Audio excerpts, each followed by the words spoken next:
reading of the situation. Actually, inflation was on its way down when you came in. It's actually slightly ticking back up. But you're saying that you simply don't think the living standards are going to fall. In fact, you're suggesting that they're rising now and they'll continue to rise. Is that what you're saying? Yeah, I'm confident that we will see living standards increase during the course of this Parliament. Trevor Phillips is not the kind of interviewer you can simply brush aside with polished sound bites and rehearsed answers. He has built a reputation as one of the most direct and fearless voices in British broadcasting. Someone who cuts through political spin and gets to the uncomfortable truths that politicians would rather keep buried. And when he sat down across from Rachel Reeves, the UK's current Chancellor of the Exchequer, viewers quickly realized this was not going to be a cozy chat. It was going to be a grilling, the kind of live confrontation that can leave political careers shaken and reputations permanently scarred. From the very start, Trevor wasted no time in setting the tone. With piercing eyes and a calm but firm voice, I want to come to what you're going to do, but I just want to get clear on what you think the problem that you're solving is. Has the economy declined, got worse, more difficult since you came to office, or not? The economy is not growing fast enough. I'm not satisfied with the numbers that we see at the moment. It's not growing at all. Last month was 0.1. Okay, it's gone up and down a bit, but it's basically flat. He reminded Reeves of her repeated promises of economic stability, of her insistence that Labour would bring trust back to government finances. But then, in the very next breath, he pulled out the cold, hard facts that seemed to tell a different story. Rising inflation pressures, growing discontent among workers, and an economy that many argue is still teetering on the edge of crisis. His question landed like a hammer. How, he demanded, could Rachel Reeves look the British people in the eye and tell them everything was under control when the evidence painted such a bleak picture? And it's not possible within just a few months to reverse more than a decade of economic stagnation. But we are making the changes that's necessary to get Britain building again, to bring money into the economy. The International Investment Summit that we hosted last year. Rachel Reeves tried, as politicians often do, to steer the conversation back to her talking points. She spoke about Labour's commitment to fiscal discipline, about long-term investment, about stability after years of turbulence. But Trevor wasn't interested in hearing speeches.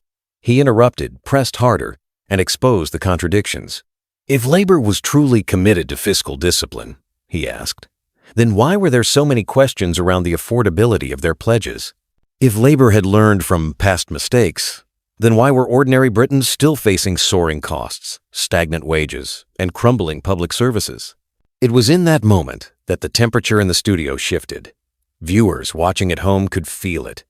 Trevor Phillips was cutting past the polished veneer and reaching for the truth. He reminded Reeves of her earlier promises that no unfunded commitments would be made, yet highlighted the fact that some of Labour's plans were still vague, still lacking the detail that Britain's struggling families desperately needed to hear.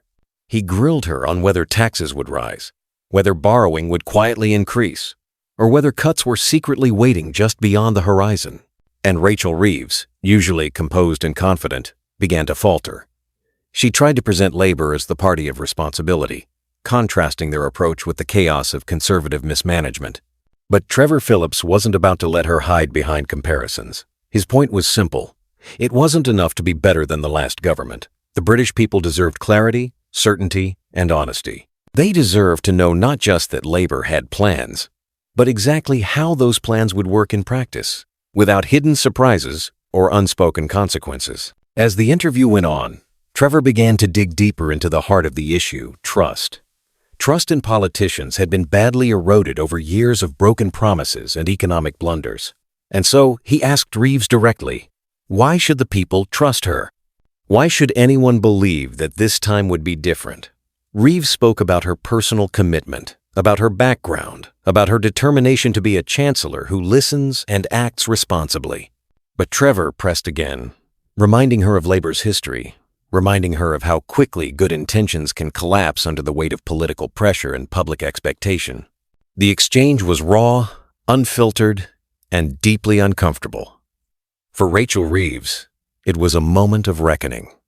For the viewers at home, it was a rare glimpse of accountability in real time. Trevor Phillips had managed to strip away the political performance and expose the deeper tension at the core of British politics today, the gap between promises and reality, between polished speeches and the daily struggles of ordinary people. But Trevor was not finished. He turned the spotlight onto one of the most controversial issues of all, public spending. With hospitals under pressure, schools facing shortages, and infrastructure creaking under the strain, Britain was crying out for investment. Yet at the same time, the country's finances were fragile, weighed down by years of debt and global uncertainty. Trevor asked the question millions were silently asking. How could Reeves promise both discipline and investment at once? Was Labour really being honest about the trade-offs that lay ahead? Rachel Reeves, to her credit, held her ground. She repeated her mantra of responsibility and growth, of long-term investment funded by stability rather than chaos. She painted a picture of a brighter future under Labour stewardship. But Trevor Phillips wasn't moved by optimism alone. He wanted details, he wanted numbers, and he wanted answers that cut through the fog of political messaging. This was more than just a television interview. It was a clash between political hope and journalistic scrutiny, between the careful image Labour wants to project and the harsh reality the British people live with every day. And as the cameras rolled, the tension only grew sharper.